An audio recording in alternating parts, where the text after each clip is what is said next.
during the festive season, but even now, queue at ATMs, but there's no sanitization there. So the regulation now is that every bank or financial institution that has an ATM must ensure that there are sanitizers at the ATM. So that is very important, because if not, the ATMs could become super spreaders, because if one person has got COVID and leaves it on the machine and the others start queuing there and using the machine, then that's a problem. The wearing of masks is still compulsory. The only people who are excluded from wearing masks are children below the age of 6, because WHO does not recommend the wearing of masks for those children. But everybody else is expected to wear a mask in public, in every public building, at work, so as to protect not only yourself, but to protect other people as well. The game parks are open from 6 to 6 in the morning. And of course, where people can go, like gyms, restaurants, and so on, only 50 people indoors are allowed at 1.5 meters apart.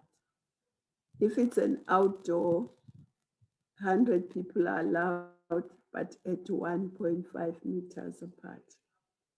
If the building is too small to carry 50 people 1.5 meters apart, then only half the capacity of that building should be filled. Then the other new regulation is about the land borders. There's been a lot of problems at the land borders as people come back from holidays, from wherever they've been. And it has necessitated that we do close the 20 borders that were open and permit limited services at those borders. I will not go into detail because Minister Motsoaledi is here. He will go into detail about what those limited services are. When it comes to initiation is prohibited across the country. But as I said last week, there were some people who were already in the initiation schools. Those should complete. I think by now they are all, most of them have completed. Probably by next week they will all be done. And no new initiates should go to initiation school. But those who are coming out of the initiation school, imigidi and any type of celebration is not allowed, because those will become super spreaders. And there's the issue of alcohol or liquor. Liquor is still prohibited in terms of buying, dispensing, distributing, and transportation of liquor is not permitted, both for on-sale or on-site consumption and off-site consumption. No liquor is supposed to be sold, dispensed, distributed, or transported across the length and breadth of our country. At work, there should be compliance officers as it has been all along, and all the health protocols should be kept. And of course, there'll be penalties for those who do not keep to the rules. And the penalties can range from a fine to imprisonment for not more than 6 months, or both. But I also want to stress that the government does not want to arrest people, doesn't want people to be fined, doesn't want people to be imprisoned. It just wants to make sure that we protect one another. You protect other people by keeping to the rules, and you protect yourself, your family. So we will just plead with you to keep to the rules so that you shouldn't have any brush with the police. In the non-hotspot areas, the beaches are open, but the only non-hotspot province that has a beach is the Northern Cape. So it's only in the Northern Cape where they are allowed. Now, all these will be obviously only be reviewed when you are past the peak, as the president said, and when the numbers have declined sufficiently not to take us to another wave. So just to conclude, the other regulations that were in level 1 are there, like the rental issues, the demolition of houses, the eviction. Those are still there. I won't bother. They've been there ever since. So just to recap, things that are prohibited are night vigils before funerals, after tears and other gatherings after funerals, only 50 people at the funeral, 1.5 meters apart. And the funeral service should not take more than 2 hours. Nightclubs, bars, taverns, ship-ins, and similar establishments are still prohibited. They are closed. Social gatherings, political gatherings, traditional council meetings, faith-based gatherings are still prohibited. Sale, dispensing, distribution, and transportation of liquor is prohibited. Beaches, dams, rivers, lakes in areas declared as hotspots are closed. Public parks, including public and recreational facilities, are closed, except those where there is controlled access.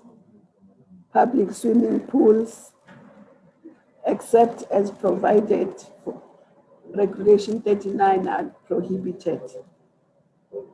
All land borders, except for limited services, but that Minister Motsoaledi will deal with in detail. Initiation practices and imigidi are prohibited. Passenger ships for international leisure purposes are prohibited, excluding small crafts in line with health and border law enforcement. Attendance of any sporting event by spectators is prohibited. Njengoba besishilo, siyacela ukuthi silandele imithetho le obekukhulunywe ngayo. Izinto ezingavumelekile zingenziwa. soqala nje ngokuthi ebusuku kufuneka ukuhamba kuphele ngo-9 ebusuku kuze kuqalwe ngo-5. Kodwa uma kufuneka uye emsebenzini noma ubuye emsebenzini uzovunyelwa uma ngabe umqashi ekunikezile imvume uyiphethe yokuthi ukwazi ukuhamba ngaleso sikhathi. Kwesibili, imingcwabo ayivumelekile ukuthi ibe ngabantu abangaphezulu kwama-50. Imilindelo ayivumelekile. Lokho kuthiwa angazi kuthiwani ngesiZulu lento kuthiwa after tears. Ngoba ngakhula ingekho mina lento kuthiwa after tears. Kwakuthi makuqeda umngcwabo abantu bagoduke. Nayo-ke ayivumelekile. Siyacela futhi ukuthi imingcwabo inkonzo yomngcwabo ingathathi isikhathi esingaba phezu kwama-hour amabili. Kufuneka nje kube ama-hour amabili iphele inkonzo. Futhi abantu mabeza kufuneka ba-sanitize, bageze izandla, bafake ama-mask ngaso sonke isikhathi, ifonyo ngaso sonke isikhathi. Kungabi khona isikhathi la kuzothiwa kuyaculwa emngcwabeni abantu abasawazifakile ifonyo. Ngoba ileso sikhathi lapho abantu bethelelana khona kakhulu. Enye into engavumelekile ukuyolwandle uyongcebeleka noma emifuleni noma kuphi akuvumelekile. Kuyo yonke indawo lapho leli gciwane noma lolu khuvethe luphambili. Lezo ndawo izona zonke empeleni ngaphandle kwase-Northern Cape. E-Northern Cape bona basangaya olwandle bayongcebeleka ngoba izibalo zabo zincane azikayi phezulu. Kodwa noma beya nabo kufuneka bayigcine imithetho. Ukuhlangana-ke nje, ukuhlangana noma imishado noma imicimbi noma yini ehlanganisa abantu ngaphandle komngcwabo ayidingekile, ayivumelekile. Ukuya emasontweni nasey'nkonzweni nasema-mosque nama-synagogue nakumathempele zonke lezo ndawo akukavumeleki ukuthi kuyohlanganwa kuhlanganyele inkonzo. Kodwa uma ngabe umuntu efuna ukubona umfundisi wakhe yedwa noma bebabili kukhona inkinga abanayo bangambona umfundisi. Kodwa ukuhlangana akuvumelekile. Umfundisi-ke vele uyaya makushoniwe ayoduduza noma ayobasiza, lokho kuvumelekile, kodwa ukuhlangana okungavumelekile. Nabezepolitiki abadingekile ukuthi benze imihlangano. Nasey'ndaweni zamakhosi, imihlangano ey'nkantolo zamakhosi ayikadingeki. Abantu bangaya-ke ema-restaurant bayodla, kodwa nakhona kunemithetho yezempilo kufanele bayigcine. Akufuneki futhi babe ngaphezu kwama-50. Uma bekwazi ukuhlala iqanti nohafu bahlukane. Nakhona uma bengasadli sebeqedile ukudla, isifonyo kufuneka sibuye sibe khona. Nazo zonke-ke iy'ndawo ezinye ezivunyelwe njengokuyojima, njengokuya ema-library, zonke lezo ndawo bangaya, kodwa kufuneka bagcine imithetho. Ukodlala kuvunyelekwe le midlalo evunyelwe yinhlangano lezi zemidlalo. Kodwa ababukeli abadingekile okwamanje. Asikho nje isidingo sokuthi uthi uzoyobukela umdlalo. Emagrawundini lawa ethu nje lasivele sihlangane kusuka abantu bangene egrawundini badlale bese siyaqoqana thina siyobuka, akuvumelekile. Nala kubhukudwa khona nasemapaki la uvele uhambe nje nigcwale nje epaki kungekho i-control, avaliwe lawo mapaka kanjalo. Siyacela ukuthi imithetho leyo iqineke. Bese kuthi kukhona umthetho omusha nje ofakiwe wasemabhange.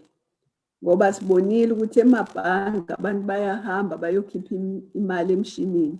Kodwa akekho sanitizer noma ngabe ulayini mude kangakanani bayafika nje lo achofose ahambe nomunye achofoza ahambe, akukho ukusanitize. So sesithi sekuthiwa amabhange nawo awadlala indawo yawo yokuthi enze sure ukuthi abantu mabezokhipha imali noma bezofaka imali baphephile, kube khona ama-sanitizer. La-ke amabhoda lawa masiphuma la eSouth Africa lawa ophuma ngawo uhamba ngemoto noma ngamabhasi, land borders, azovalwa. Kuzoba izinto ezincane nje ezikwazi ukwenzeka lapho emabhoda, kodwa lokho uza kwethu lo phethe ezasekhaya uyena ozonaba asabalale ukuthi yini ezokwazi ukwenziwa kulawo mabhoda awu-20 azokwazi ukwenza izinto ezithize. Emisebenzini kufanele kube khona umuntu oqokiwe nje ukuthi uyena obhekelelayo zonke lento zezempilo, ukuthi abantu emsebenzini bayasanitizer, ukuthi abantu emsebenzini bahlala basebenza beqaqene, ukuthi bayafaka ama-mask, nayo yonke nje into efanele yenzeke. Ekwalukeni, ukwaluka akusavunyelwe. Phela laba kade sebengenile, ibona kuphela okufanele bavunyelwe ukuthi baphume. Mabephuma akudingekile ukuthi kwenziwe imigidi, ngoba zonke lezo zinto yize lezi zandisa legciwane lenza ligijime kakhulu. Ey'bhedlela nasemajele nasema-police station, zonke lezo zinto lezo ndawo akavunyelwa ukuthi kuvakashwe njengoba kunje. Indaba yokuhamba ngomgwaqo nangamabhasi namateksi umthetho wakhona awushintshanga, ngaphandle kokuthi uma uhamba ibhasi esuka kude, mhlawumbe esuka eKapa iya eGoli, ngoba kwesinye isikhathi abezukwazi ukuthi bafike ikhefu ingakaqali, bona-ke bazovumeleka ukuthi bayiqedele indlela yabo. Uma mhlawumbe ikhefu ifike besendaweni ethize bengakafiki la beya khona, bavumelekile ukuthi bayiqedele. Kodwa thina esihamba ngey'moto zethu siyakwazi ukuliplana kahle uhambo lwethu, siluhlele kahle ukuthi mangisuka la ngiye eMpulukwane, mangisuka la ngiye eGoli, mangisuka la ngiyaphi kufuneka ngifike ngesikhathi. Lapho-ke kufuneka bona labo bantu abaxolelwa laba abana-exemption, amabhasi namatekisi lawa aqhamuka kude nawo avumelekile. Bese kuthi utshwala abukavunyelwa. Sibonile ukuthi utshwala masiphuza, ngoba sisuke siphuze kakhulu, bese mase siphuze kakhulu silwe, sixabane, sigwazane, sishayane. Kwesinye isikhathi uphuze kakhulu usuweqa umgaqo awusabheki imoto ikushayisa, noma uphuze kakhulu usudrayiva imoto usuwenza ingozi. konke lokile ugijime kiwe ibhedlela. Bakithi izibhedlela zigcwele. Uma singabuvulela utshwala, baningi abantu abangaluza iy'mpilo zabo kade kungafanele ngesizathu sokuthi abasakwazi ukulapheka esibhedlela. Iy'bhedlela seyigcwele abantu abalimele engozini indaba yotshwala, abashayene, abashayiswe iy'moto. So abukeze uvulelwa-ke bona utshwala. Yonke-ke nje lento engakavunyeleki, uma uye uzenza lezi zinto ezingavunyelwe, amaphoyisa azokukhuza uma ungayifakile imaski, uma unenkani ayakubopha. Amaphoyisa azokukhuza uma ekubona wenza into engalungile, kodwa uma unenkani ayakubopha. Avumelekile manje ukuthi akubophe noma akukhokhise imali noma ungene etshele kuze kuyofika ku-6 months noma kokubili. Kodwa engifuna ukukugcizelela ukuthi uhulumeni akafuni ukubopha muntu. Uhulumeni akafune muntu nje emajele, akafune muntu, akafune imali yabantu abafayinwayo.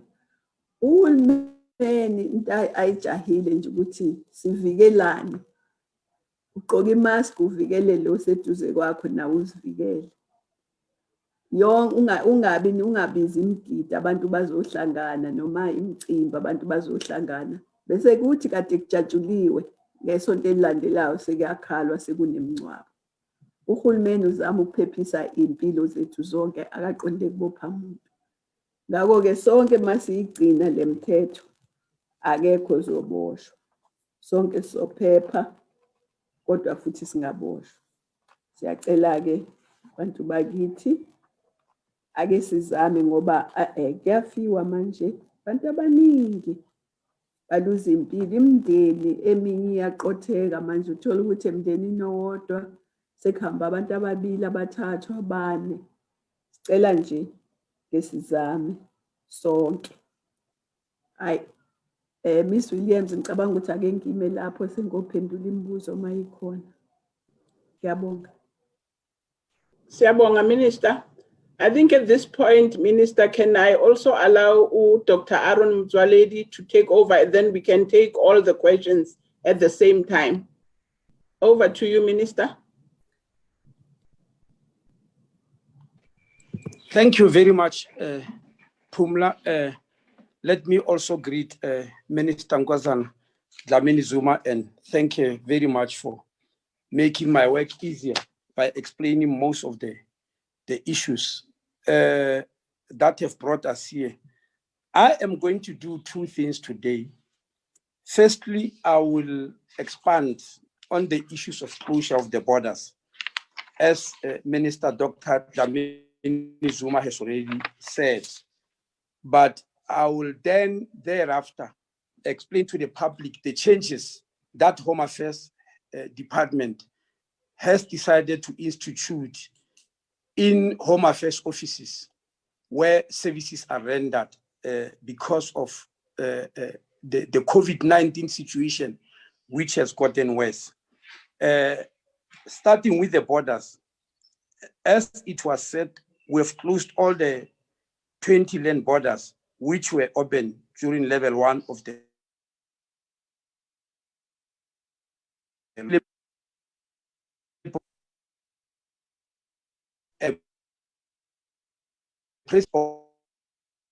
other fund now.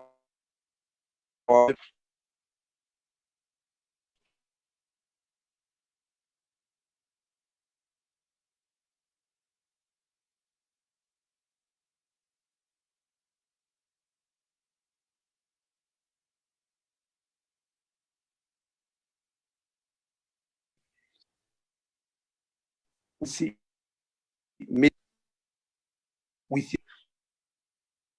waiting for during people who from South Africa, but which will also include opening for people who wish to go back home. You may remember that even during the hard lockdown early last year, when people want to go back to their homes, you cannot stop them. It will also include allowing South Africans who are in other countries who wish to come back home, because you can't force them to do so. And lastly, people who I may not have referred to, no, sorry, before lastly, it will also include learners from our neighboring countries who attend school on everyday basis in South Africa, but sleep in their respective countries. The best example is about children from Maseru in Lesotho who attend school in various areas in the Free State. Lastly, as we have already said, if people don't fall in any of the categories I've mentioned, but they believe their case is worth considering, they will then apply to the Minister of Home Affairs for exemption, but they must give a copy of the passport, a copy of temporary residence visa, a demonstration of exceptional circumstances for requesting to enter Republic, a number of days of the intended stay, and proof of accommodation or place of residence when they are inside the country. Such applications can be sent to the following email address: COVID-19 exceptions at dha.gov.za. Let me repeat it: COVID-19 exceptions at dha.gov.za. But people who are allowed to enter the Republic are still subject to the normal COVID-19 protocols, which you all know, like the 72-hour COVID-19 certificates, isolation and quarantine. Those are still applicable.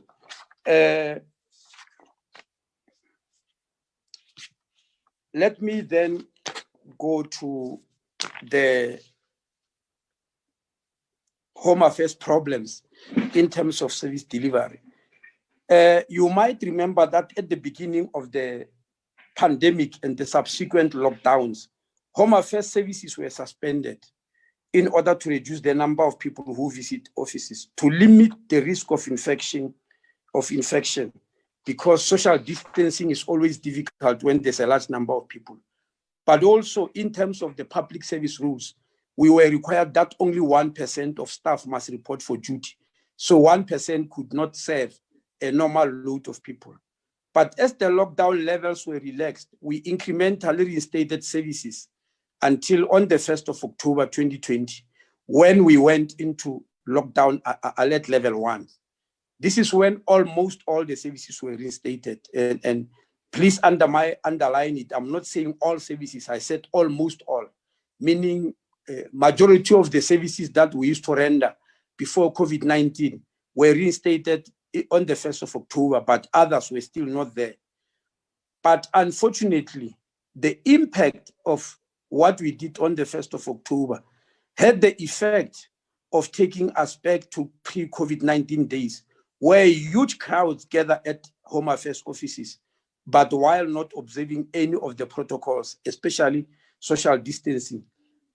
At the beginning of December, senior managers of the department, including the minister and deputy minister, visited all 9 provinces to monitor adherence to COVID-19 protocols. They specifically visited the huge offices of Home Affairs around the country.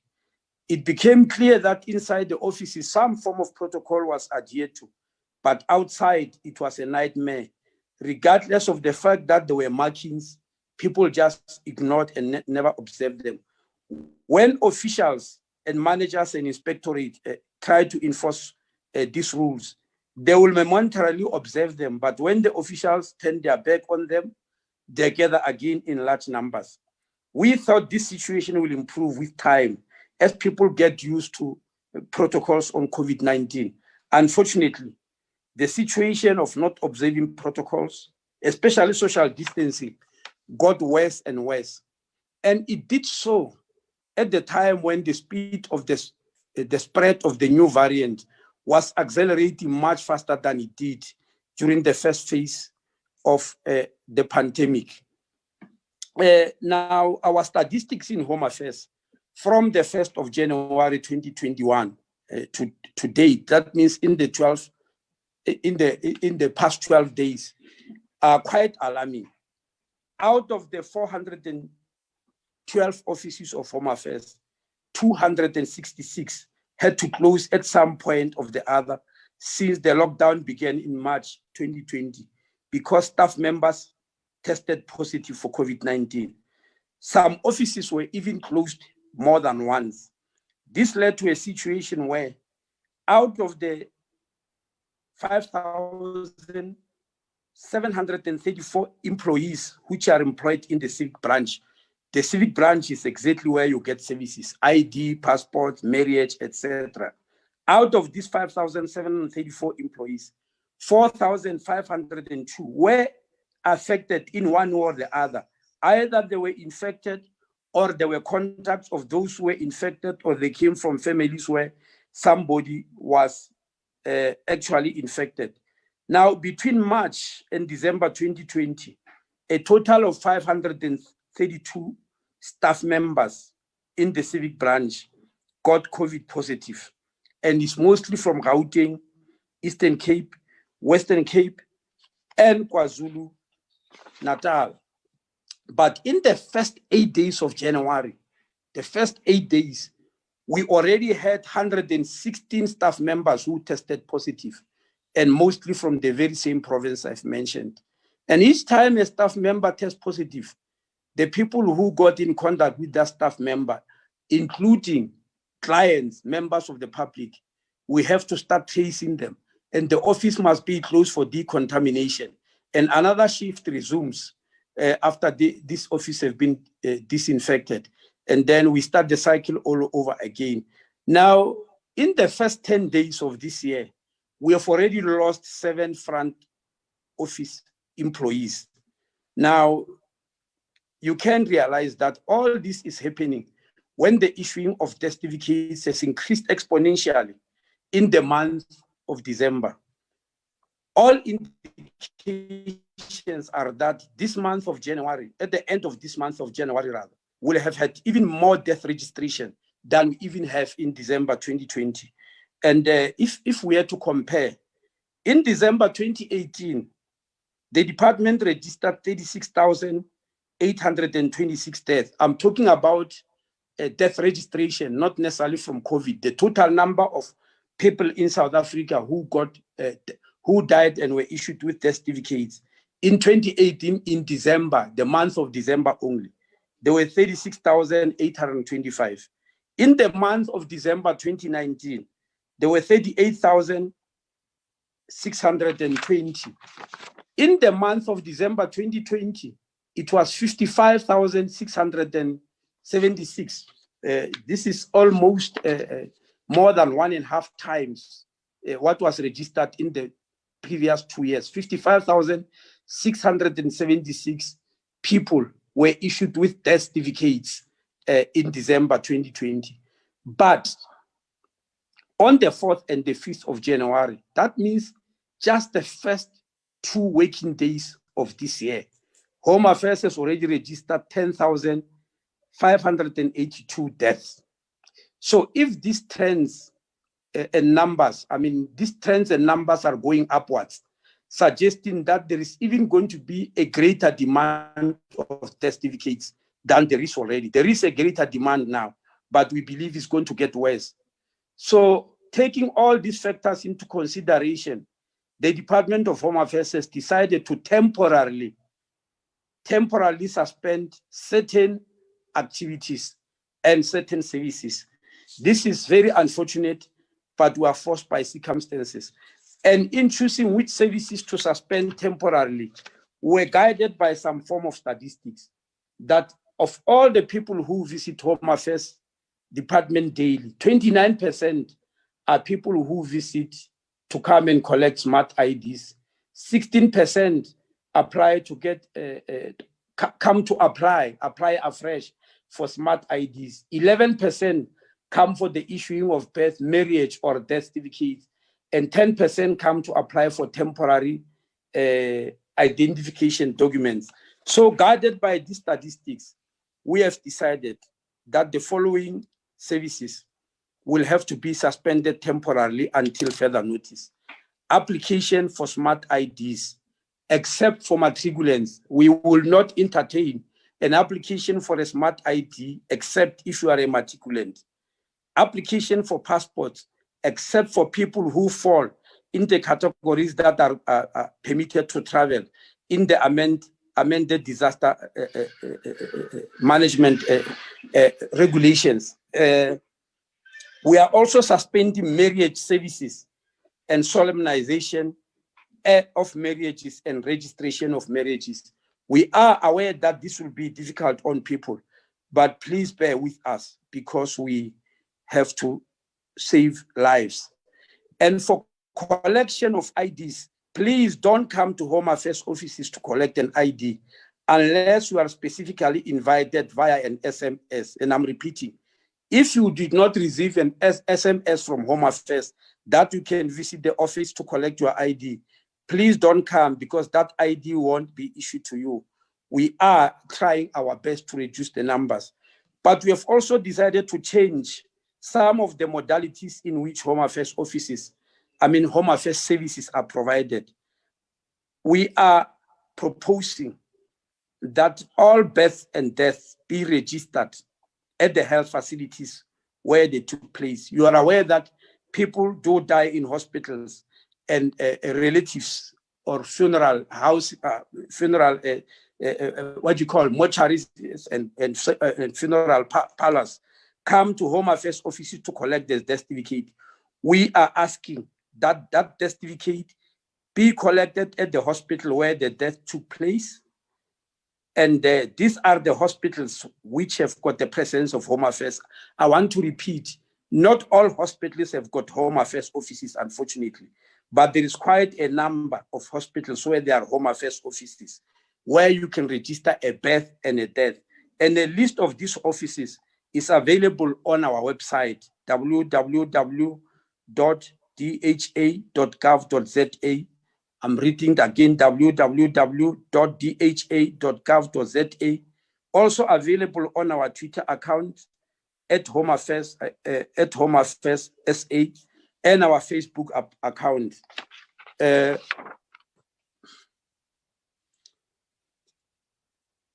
Mobile units will also try to assist where offices are closed or where there's a need for collection of a death registration. All our Home Affairs offices will have identified and designated counters for death registration.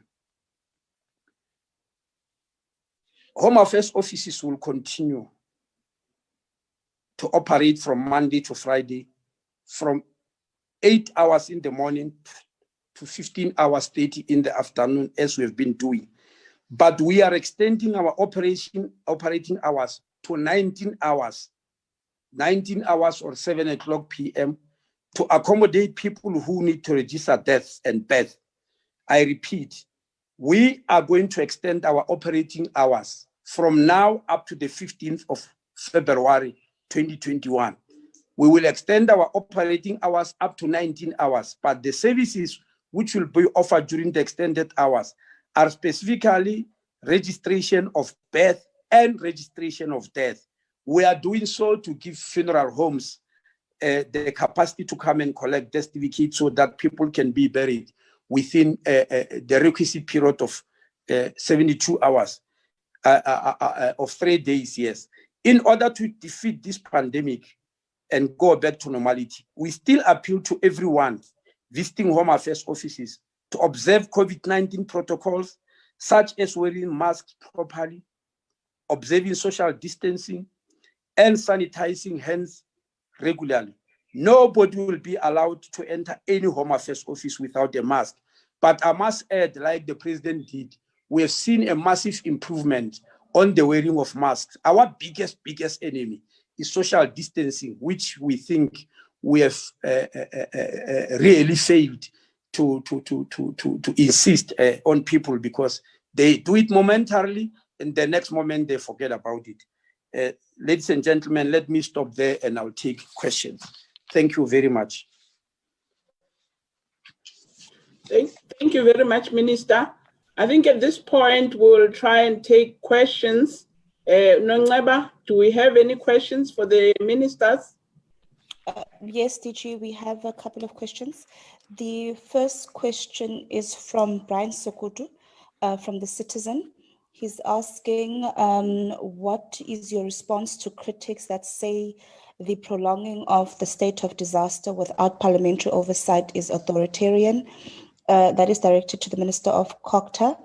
Nazir from Glow TV is asking, can you explain about the 50 people allowed at funerals? Is this for outdoor open air attendance at the graveyard, or are mourners allowed to gather in a tent or marquee at the graveyard, or even in the church for prayers, or at the home of the deceased? And then there is a question from the same person directed to the Minister of Home Affairs. When people are caught for illegally crossing our borders, is there an investigation as to how and where they crossed, and what measures are taken to ensure that the breach is rectified so that others don't cross through the same way again? Brian Sokoto from The Citizen again is requesting for comment on a Centurion father who was arrested for buying milk at night for a newborn baby, and he's asking whether that was not too harsh. The fourth question is from Jan Joubert from Marula Media. What is the cost of the 1.5 million dosages of vaccine ordered from India, and how will the fiscus pay for it? And I'll just read the fifth question and stop there for now, DG. That's from Christian Duplessis from Netwerk 24 to the Minister of Cogta. Do you feel that government let the country down with the acquisition of vaccines? Thank you, DG. Thank you very much. Minister Dr. Nkosazana Dlamini-Zuma. Thank you for the questions. Let me first say that the extension of the national state of disaster is done according to the law, and that law was passed by Parliament. So there is nothing that we're doing which is authoritarian. We're following the law that was passed by our very same Parliament. Secondly, the 50 people maximum is any gathering around the funeral.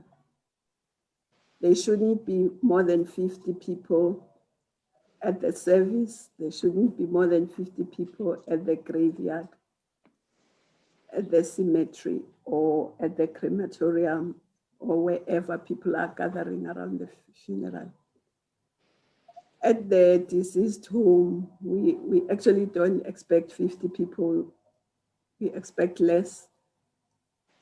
So the 50 people is just about the maximum of people that should gather around a funeral, whether it's indoors or outdoors. The price of the doses of vaccine from India, I'm sorry, I do not have that answer. I think the Minister of Health would be very capable to answer that question. Questions around the vaccine, I think the Minister of Health would be able to answer them. I'm not sure what we mean that the government has let people down around the vaccine, because I thought there was an explanation by the Minister of Health, by the President, that the vaccines will be coming. Obviously, the vaccine across the globe is not enough for everyone at the same time. So even in South Africa, it will be coming, but there will be prioritization of frontline workers, health workers, and so on. So that would be, I think those are the answers, the questions that were directed to me. Thank you.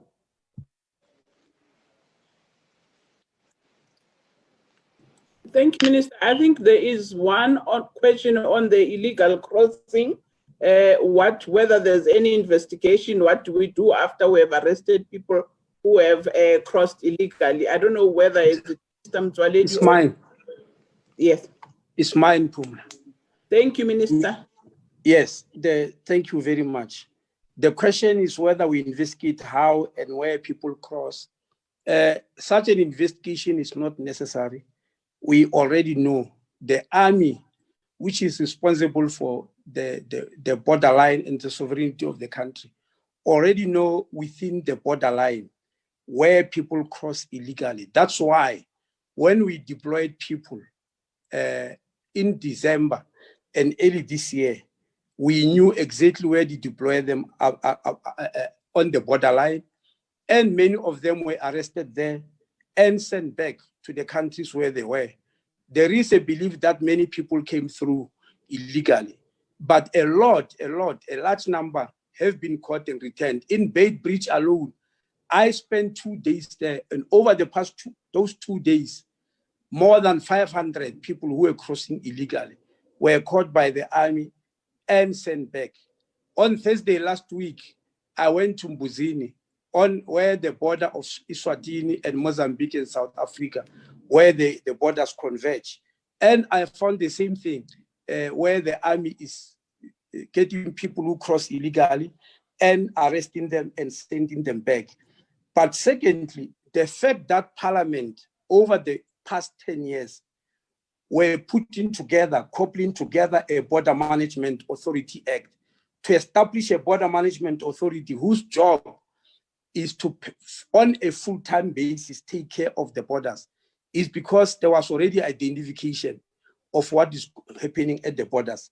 Now, because the bill has been passed, assented into operation by the president in July, and in December, the president signed proclamation, we were able to appoint an acting commissioner for border management who started on the 1st of January. We are preparing a presidential mandate, which the president will sign, and then the job of the commissioner and deputy commissioner of the Border Management Authority will be advertised and will fill those posts.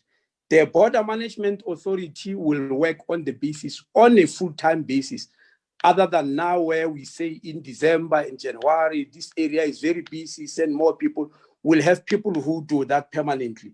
In terms of the Border Management Authority Act, we have got to hire border guards who, in the same way as police fight crime every day, the border guards will be fighting illegal crossings into South Africa, so that the police will be relieved to do their crime prevention duties, and the army will also be relieved just to do the protection of the sovereignty of the country, not to be catching people who are just crossing illegally, sometimes with babies at their backs, and to look for a job or to buy bread and all that, and all the issues that cause people to cross illegally around the borders. That's what we're doing. Lastly, I need to mention this because I had people commenting about this morning. We have got communities around the borders who straddle borders. Remember, we are sovereign countries, but some of these borders are arbitrary. In some of them, there's not even a natural barrier between the borders.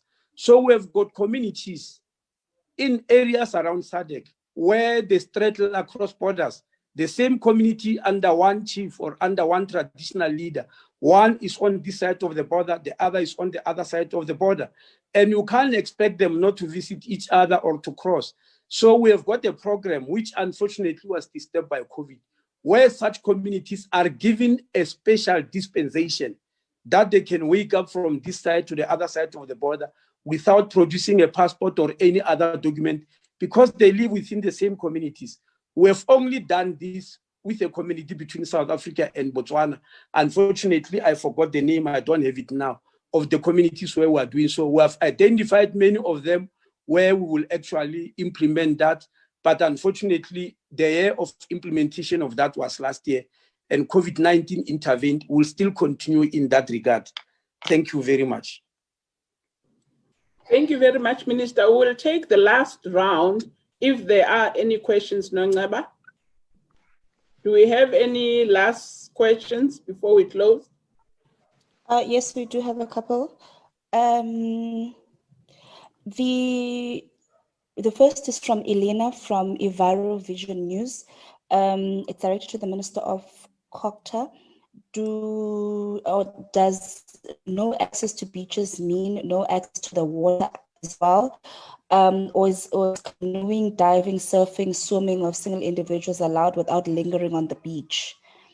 Artwell from Alliance News is asking, what sort of steps does government plan to take against banks that do not provide hand sanitizers for ATM use? Apiwa de Klerk from the Sunday Times is asking a related question regarding ATMs. What will be the penalties to banks who do not provide sanitizers at their ATMs? Also, since ATMs are open beyond the operating hours of banks, will it be possible for banks to have someone manning them on behalf of the banks to ensure that sanitizers are available? If not, are you suggesting that banks should close ATMs where they won't be able to avail personnel to ensure that customers are sanitized? Charlotte from EWN is asking, could you please clarify the new regulations around beaches? Does the 100-meter rule apply to the paved and fenced areas such as Durban's Boardwalk and Cape Town's Sea Point Promenade? Then there's a question from Marvin from the Cape Argus. It's directed to the Minister of Home Affairs. Minister, can you please provide an update regarding the refugee situation in both Paint City and Wingfield in Kensington? And Marvin is also asking, is the department still planning to repatriate the asylum seekers back to their countries? If yes, when will that process be completed? Then there is a question from Nelly Chonker from Netwerk. Why can't government give certainty to private industry regarding the current lockdown and how long it will last? Certainty is needed for planning. Can't you say when the current situation will be reviewed? There's one last question. Can I just put it in as well, since this is the last round, DG? Patrick from Fleet Watch is asking the Minister of Home Affairs, vehicles will continue to be allowed through borders. You are aware of the problems that have arisen via the different COVID tests required by the different countries. Is there any chance of getting a standard or harmonized COVID test requirement for incoming and outgoing truck drivers as part of some special SADC protocol, namely either the PCR COVID-19 certificate valid for 72 hours or the antigen test? Thank you. Thank you very much, Nongaba. Minister Dr. Dlamini-Zuma. Thank you very much. Let me start maybe with the last question that relates to Cogta. There's a question about certainty, about when these regulations, how long will these regulations last? You know, these regulations are not just meant for their sake. They are there because of what is happening with the infection. The infection is high. The president did say that some of these regulations will be reviewed when we have reached the peak, past the peak, and when the numbers have dropped sufficiently to allow us to remove these regulations. Now, if we were to say we'll give certainty and say on such and such a day, those regulations will no longer apply. What if the numbers of infections have not dropped sufficiently to allow that? So I think as long as we understand that these regulations are there to protect lives, they are not arbitrarily put there. They are there to protect lives. They are there because the infection in South Africa is very high. We are getting figures up to more than 20,000 a day. So that is very high, but we don't know when it will be low. When we went to level 1, the numbers went down almost up to some days. It was even less than 1,000 a day. But today we're at some days more than 20,000 a day.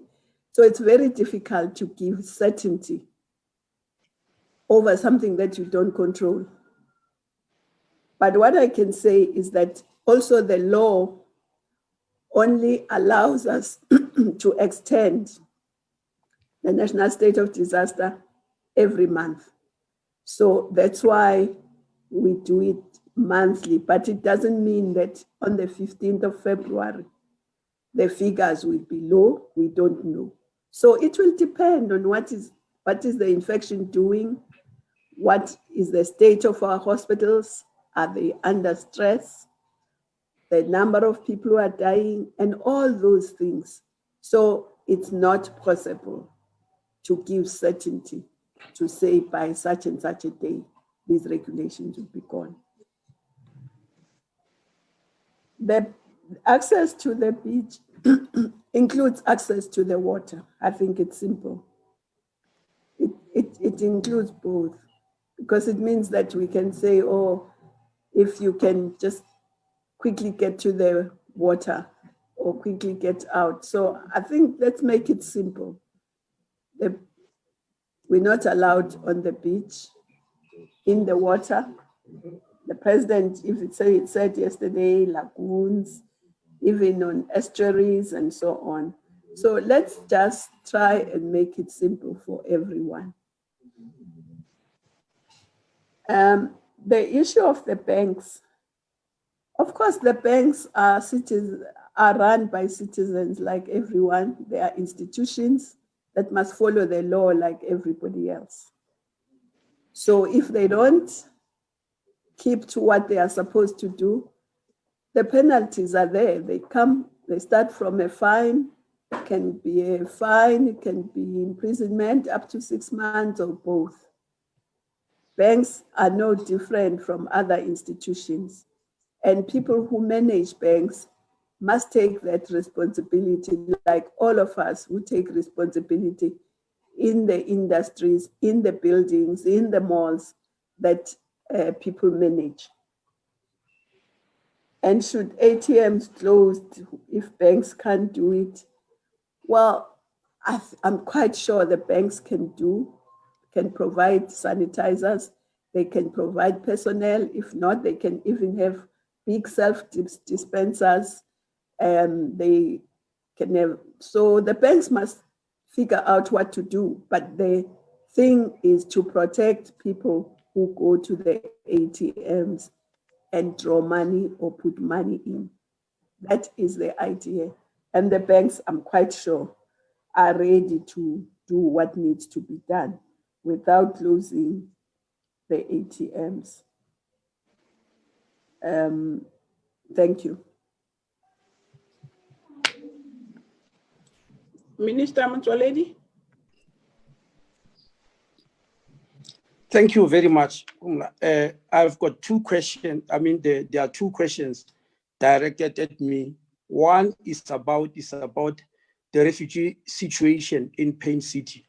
I would like to remind our people that the protesters who were holed up in the Methodist Church and around the police station, I'm emphasizing that they are protesters, because definitely not all of them are refugees in the true definition of what a refugee is, but they were protesting and they were holed up in the Methodist Church and some sleeping around the police station, were removed there in the light of the pandemic when the Disaster Management Act was enacted, because we couldn't have people on the streets or protesting in that way while there was COVID-19, and they were taken there to save them from COVID. And as long as the Disaster Management Act, regulations are still there, then they'll remain where they are. In terms of repatriation, as soon as we went down to lock level 1 on the 1st of October, the Standing Committee of Refugee Affairs and the Refugee Appeals Authority, these are the two committees that review or look at appeals of people who have applied for refugee. They visited Pain City and the other center where they are and started processing them. And a number of them were found to be having no rights to be in South Africa. They were taken to court and the magistrate approved that they be deported. They were transported from Cape Town to Lindela in Krugersdorp, in Mogale City, in Gauteng. And then from there, they were deported back to their country. That process is still on, but time and again, it keeps on being disturbed by COVID-19. Now, as to the instruction or the resolution of Parliament, that those who refuse to be integrated into communities must be repatriated. That will happen as soon as the disaster regulations come to an end, because then we'll go to them and say, we have to repatriate you in various communities, and if they refuse, that one is still standing, it has not happened, but we are repatriating those who have got no rights to be in South Africa, or those who have finalized their appeal process for refugee status, and they've been rejected. In other words, the Standing Committee on Refugee Affairs and the Refugee Appeals Authority said, no, we are not granting you any refugee status, and so you have got no reason to be in the country. Those are the ones who have been deported. Now, the last question is about harmonizing the COVID-19 regulations for truck drivers. Right from the beginning of the pandemic, we exempted truck drivers from the COVID-19 certificates because of the nature of the work they were doing. What caused a problem, especially around December, was the fact that the Department of Health, seeing that the new variant is moving very, very fast, issued regulations on the 3rd of December for truck drivers to be tested. But when we realized there was a problem, you may remember that the Director General of Home Affairs appeared on national TV and said, we are now exempting truck drivers. That situation still stands.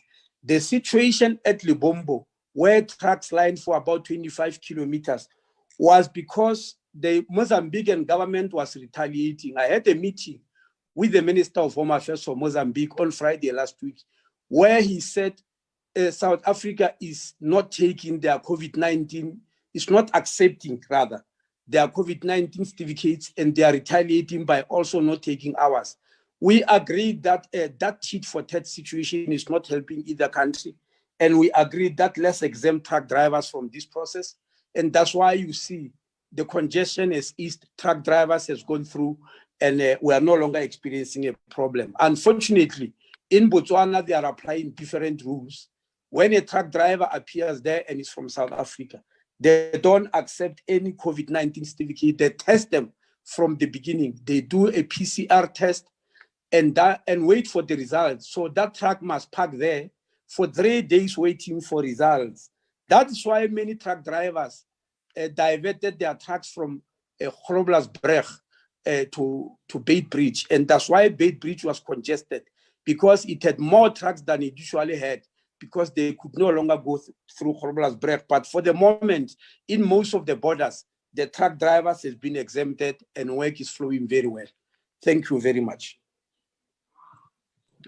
Thank you very much, ministers. We have come to the end of this media briefing, and maybe let me use the opportunity to thank the broadcasters, and the briefing is adjourned. Thanks, Nongaba.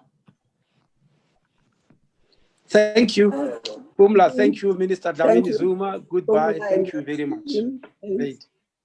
Thanks, Minister Motsoaledi.